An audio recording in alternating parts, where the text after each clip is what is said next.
Hi, everyone. Thank you so much for listening. Scary Shorties wouldn't exist without you, the fans.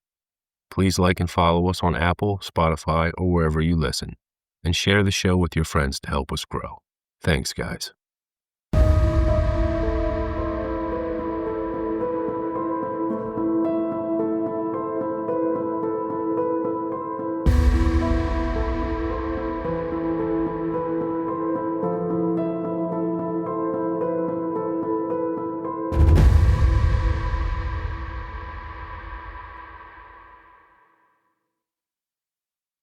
Your Blood Sings Out, written by Bill Honchell, read by Drew Grimm. Wendell sits on a vacant examining table. He uses a large hunting knife to whittle a sharp point on a number of thick, sturdy-looking oak stakes. Wendell, I have to tell you that I'm against this, Dr. Pulaski said, looking at the stack of sharpened stakes. I know, Doc. I'm not looking forward to this either. I hope to hell I'm wrong. But I know what I saw. Wendell shrugged. What's the time? The doctor asked, blotting the sweat on his balding head.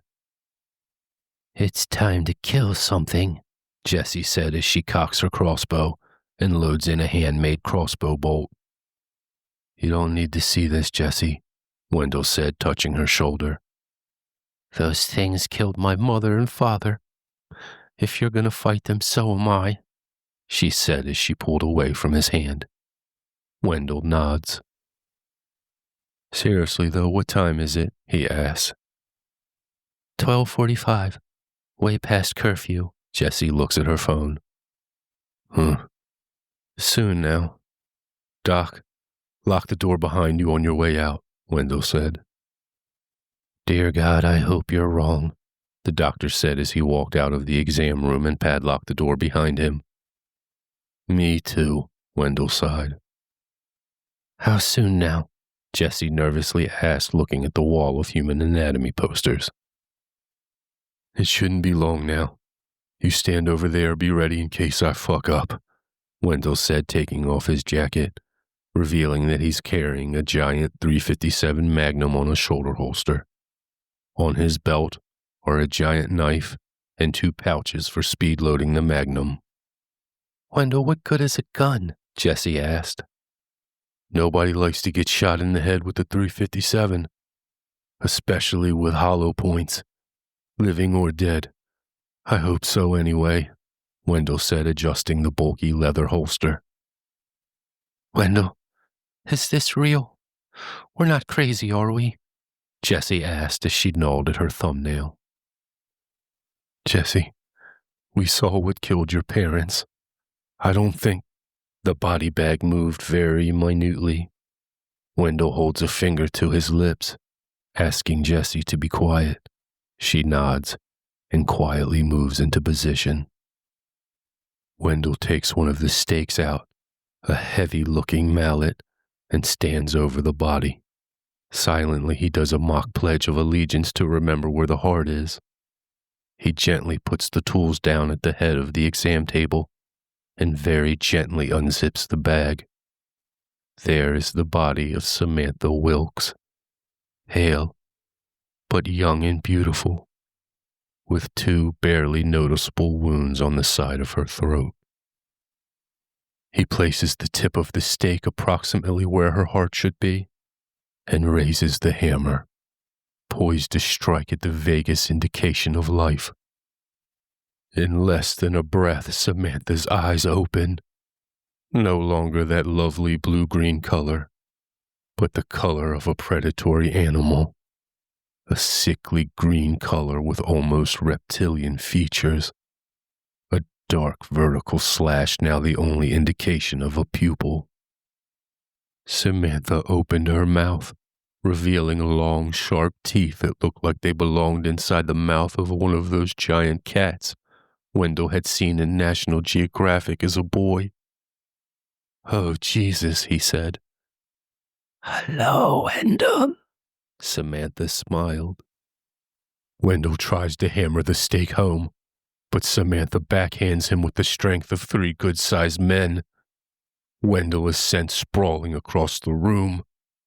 Samantha sits up and peels herself out of the bag. She picks up the steak from the floor and looks at it. She smirks with her new smile and tosses it over her shoulder. You'll need to try harder, darling, but A for effort, the dead woman purred. She slinks across the room to him and picks him up by his shirt with one hand. You have no idea what I've become, my sweet. She pulls him in close to sink her fangs into his neck. God, you smell good, Wendell. Your blood sings out to me. Samantha kisses his unshaven neck and opens her mouth inhumanly wide. Sing to this, bitch, Jesse yelled, firing a bolt at Samantha. Samantha puts up her hand just quickly enough to have the bolt pass halfway through the palm. That hurt, you little bitch, Samantha snarled. Jessie rapidly reloads her crossbow from across the room. It nearly has a bead on Samantha before, well, Samantha moved so fast Jessie couldn't see what happened with her eyes.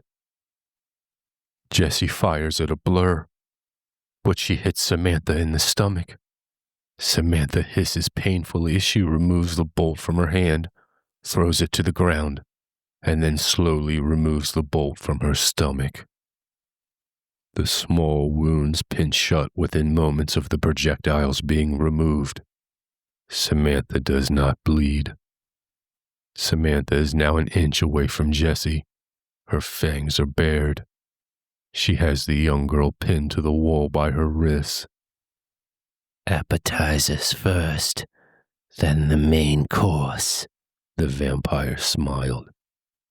The room echoes horribly from the gunshot. A portion of Samantha's head has been exploded against Jessie in the wall. It's a dark, weird, gooey consistency. It's not from a human. Samantha drops after a second. You okay? Wendell asks as he hugs Jessie. Jessie nods. She's deafened by the gunshot. I gotta finish that thing off. She rolls the corpse over onto its back. You think she'll heal from that? Your ex is a pain in the ass. True enough. Wendell gets a new stake in the mallet, and he's over Samantha's body in a flash. Holy shit, he said, looking at the rapidly reforming brain tissue. Wendell, stake that bitch. Jessie takes Wendell's revolver and aims it at the vampire's head.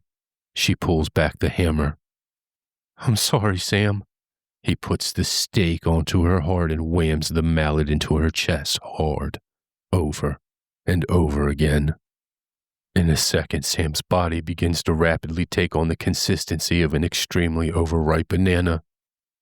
And within minutes, there's nothing left but a puddle of putrefied gunk. Wendell can't believe what's happened.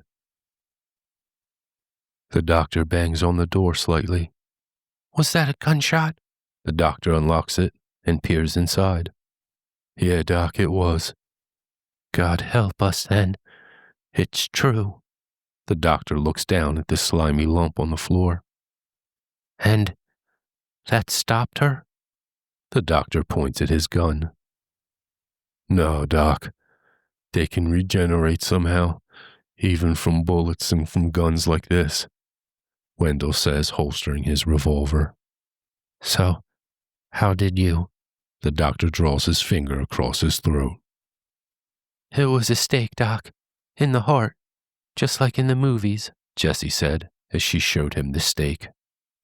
I wonder why, the doctor said as he studied the undead goo coating the stake. Hell if I know.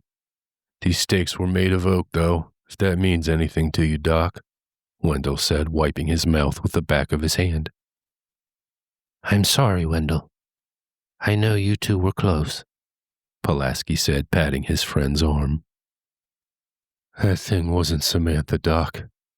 She died earlier tonight. Something else entered her body, but it wasn't the woman I loved, Wendell said, looking out the window. Shit. I need a cigarette. Do you two even know what this means? The doctor said, sitting on his desk. Yeah.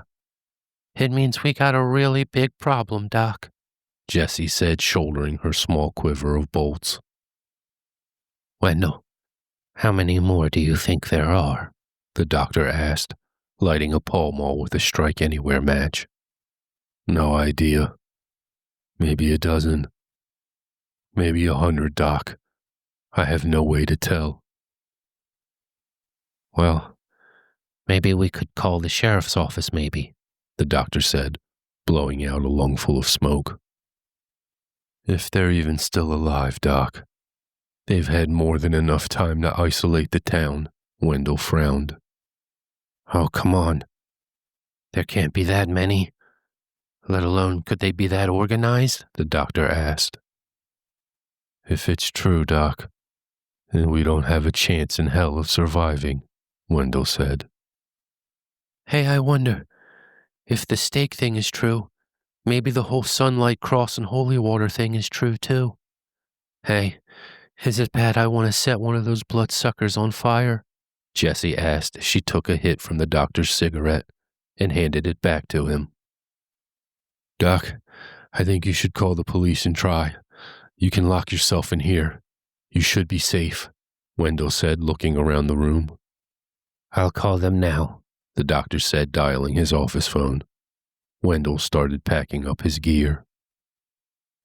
Oh, dear Lord, it's dead, the doctor said, holding the silent receiver. Not that organized, huh, Doc? Jessie smirked. Okay. Change your plans. Doc, you're coming with us, Wendell said, taking the man by the arm. Where are we going, Wendell? The old man asked. Church, Wendell said.